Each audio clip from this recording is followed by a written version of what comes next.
મહેમાન ને વરસાદ બે એક જેવો હોય, ગમે ત્યારે ટપકે. હવે મહેમાન ને 5 સ્ટાર ફેસિલિટી આપવામાં આવે. મતલબ ત્યારે આપણા ઘરમાં દીકરી છે, કાચના ડીશ, કાચની વાટકા, કાચના કપડા કાબી, એને દીકરી મારે પરણાવવાનું હોય. હા ને મહેમાન આવશે, બેસે ને પહેલો જ સવાલ હશે, કેમ છે બેટા? આ પેટમાં જળજળી આવી જાય. મતલબ કોક તો હોય કે જે આપણને પૂછે કે કેમ છે બેટા. મતલબ ત્યારે હાચે એવું થાય કે મહેમાન ભગવાન હોય છે. પણ પછી મહેમાન બીજો સવાલ પૂછે કે જિંદગીમાં કઈ કરવાનું છે કે બાપાને પૈસે લીલા લે? થોડો 2 મિનિટ પહેલા તને ભગવાન એમ જોતો, પણ તું રાક્ષસ નીકળો, બકાસુર. એ મહેમાન આપણા ઘરે આવીને એટલું બટા કરી છે ને પ્રેમથી કે આપણને એમ થાય એટલા પ્રેમથી તમારા બાપા નથી બોલાતા મને. અમુક મહેમાન હવે આપણી ઘરે મેચ્યોર બનવાના ક્લાસ લઈને, મતલબ એ આપણને સલાહ આપશે, બેટા તું સાયન્સ રાખી લે, બેટા તું પેલા ક્લાસ કરી લે, પેલા તું સ્કિલ શીખી લે. આપણને એમ થાય કે આજ માણસ મને જિંદગીમાં આગળ વધતા જોવા માંગે છે. પણ ના, એ આપણા બાપની સામે સાબિત કરવા માંગે છે કે તારો છોકરો નકામીના પેટનો હે.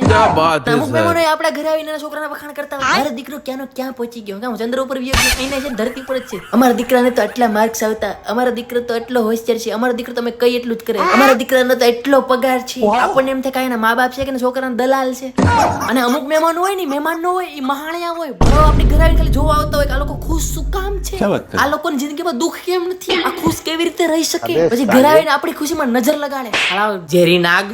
સાહેબ મહેમાનને અમે એક જ ફાયદો થાય કે ત્યારે આપણા મા બાપે આપણને ઓછું ખીજાય. મતલબ ત્યારે તમે ટીવીનો કાચ ફોડી નાખશો તો એમ કે વાંધો નહીં બેટા, નવો લઈ લેશું. આપણે શોખમાં આવી જાય કે આ મારા જ મા બાપે મહેમાન નો હતા તો વાહ ફાડ નાખીએ. આજ કેમ એટલો પ્રેમ ઉભરાય. હું મહેમાન હોય ત્યારે આપણા ઘરની વસ્તુ બધી છુપાવવી પડે. મતલબ એને આપણા ઘરે નવા કપડા ભળી જાય તો પહેરવા લઈ જાય, મતલબ પોરવાઈ જવું આપણે. મતલબ જિંદગીમાં કોઈ પાછા નહીં આવે. એના છોકરા હોય એના જેવા પાયકા હોય, કતર જોડના પેટના. મતલબ આપણે રમકડા હોય છુપાવવા પડે, નકર જો એના છોકરા હાથમાં આવી ગયા તો ભાંગીને ભૂકો કરી. અને સાહેબ આ મહેમાનના છોકરા હોય કતર જોડના પેટના ગમે એટલા હોય, આપણે ખીજાઈ નહીં. બધા આપણા ઘરની વસ્તુ તોડી ફોડી નાખશે તો એના મા બાપ કહેતા છે બેટા આવું કરાય. આપણે પછી કેવું પડે કે વાંધો નહીં સાહેબ, છોકરાઓ તોફાન ન કરે તો કોણ કરશે. પણ મનમાં તેમ તો ભણવા નાખ બે, આને કઈક શીખવાડ, આ તારા બાપને હાથમાં કઈક કાબુમાં રાખ, આ મોટો થઈને તને હોત નાખ છે, તને તોડી ફોડી નાખ.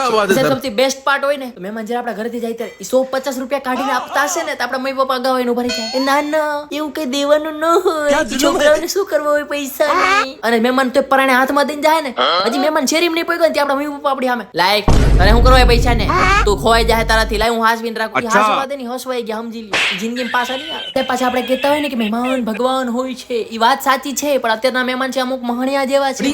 હા મતલબ એને ઘરે લઈ આવ્યા જેવા જ નથી, કેમ કે એ લોકો ITI કરે છે. અહીંથી આપણા ઘરની વાત એના ઘરે જઈને કહે છે, એના ઘરની વાત આપણા ઘરે જઈને કહે, પણ આપણે બેન ડખો કરાવીને ખુદ જલસા કરી. એની કરતા આને બહાર ને બહાર ચા પાઈ દો, ઘરે નો લે બહાર થી ચિતરમ કરી દેવાય, બસ પતી ગયો. હા સાચું કા પતી ગયો. હા ના વિડીયો પતી ગયો, કરી નાખો.